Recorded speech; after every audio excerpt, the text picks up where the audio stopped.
According to Harvard Business Review, leading across cultures. What does this mean?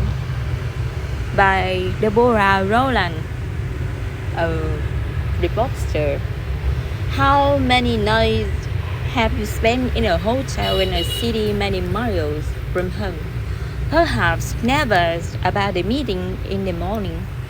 You find yourself lying on the bed flicking through the TV channels for something to watch to keep you awake to obsess. The drawing just glad. Automatically, you search for channels and movies in your own language. That is missed opportunity. Even without speaking the local language, you can learn a huge amount about a country's culture from turning into local television shows, especially comedy programs. When I was heading organization and management development at Pepsi International, I would encourage our international executives to study local comedy shows.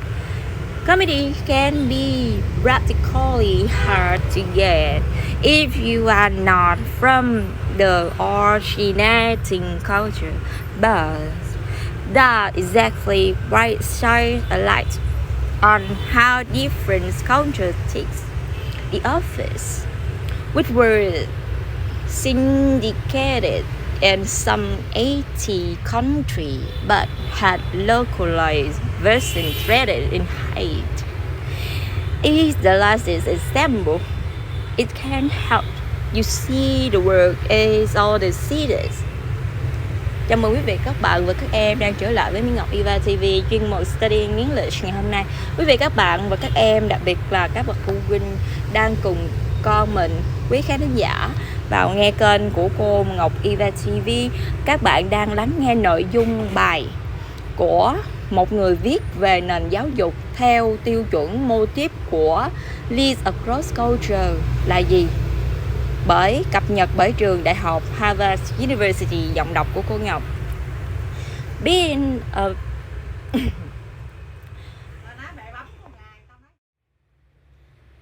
able to tune into a culture without preconceived biases or judgments is a skill all leaders need in place. Global organizations.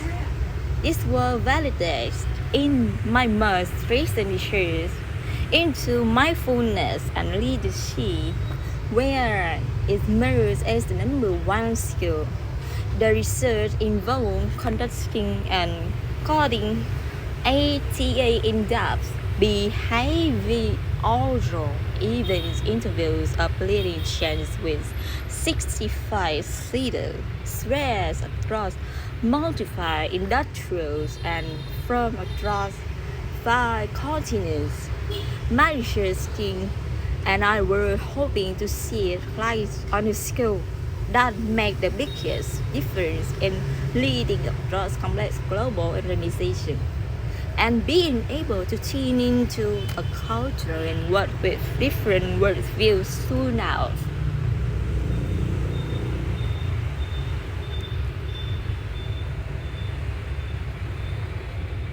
And yet why being willing to experience others' cultures is fundamental. At the same time, you can never totally assimilate, nor should you. I found that successful global leaders also keep a healthy level of detachment from the local culture so that they can see its patients clearly. Embracing and understanding understanding another culture can never mean ignoring its ingrained habits. It is true on common cultures too, by the way, not just national or regional ones. Another executive I interviewed reflects on this.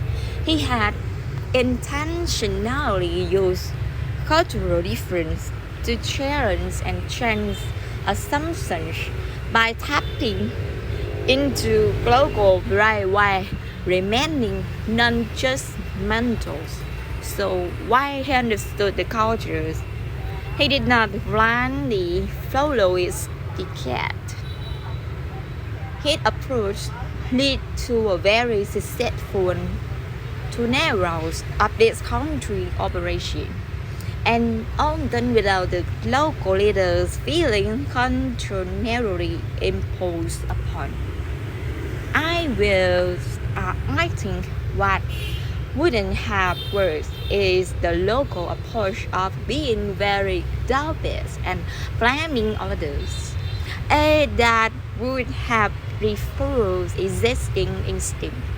So I did the opposite. He explained.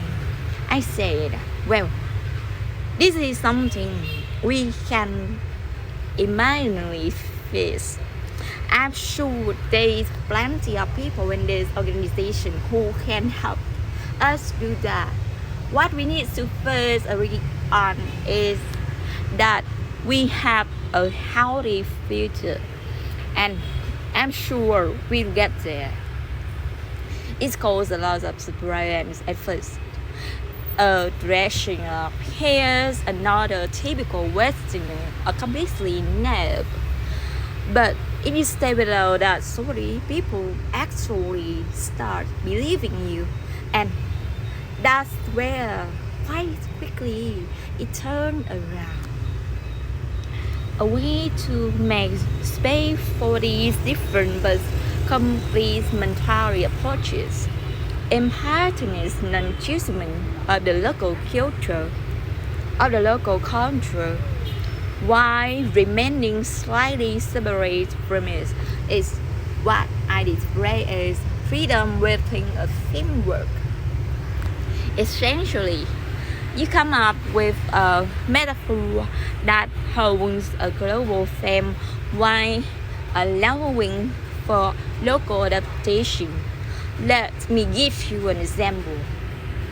I worked with one global leader at the oil company Shell who united disparate commercial fuels organization spread across culture 100 countries into what she described as one armada.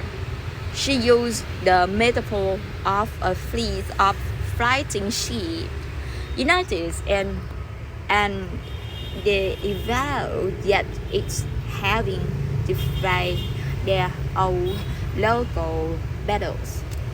As the unifying cone to the new global organization, she used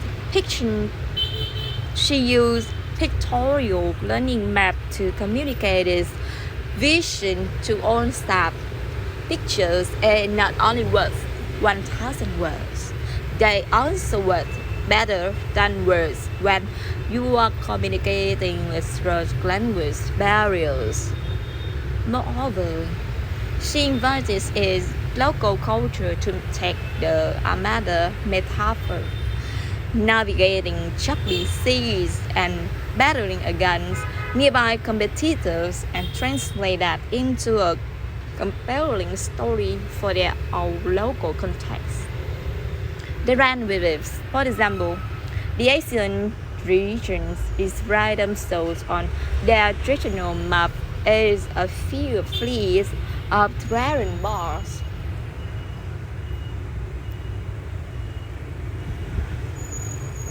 So,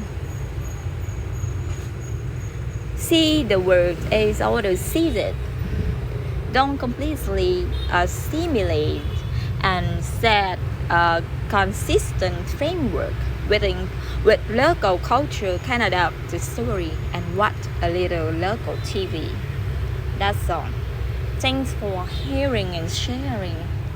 Rồi, các bạn, bây giờ mình hãy cùng làm một bài tập nhỏ với cô nha. Và cô chắc chắn là sẽ không cho các bạn xem phần transcript nội dung content của bài đọc này rồi.